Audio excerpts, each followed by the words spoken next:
Hello everyone, today we're gonna see how to see who viewed your Instagram note.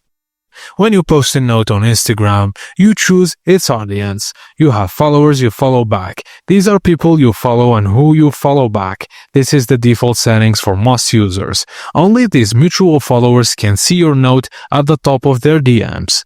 You can also share a note with your close friends list. This is more private and only selected people in that list can view your note.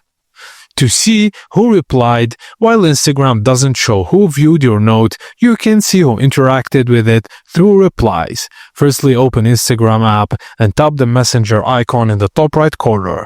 Scroll through the chats. Replies to your note will have in a label like replied to your note. Tap the message to open the full chat and see what they said. If someone replied, it means they definitely saw your note.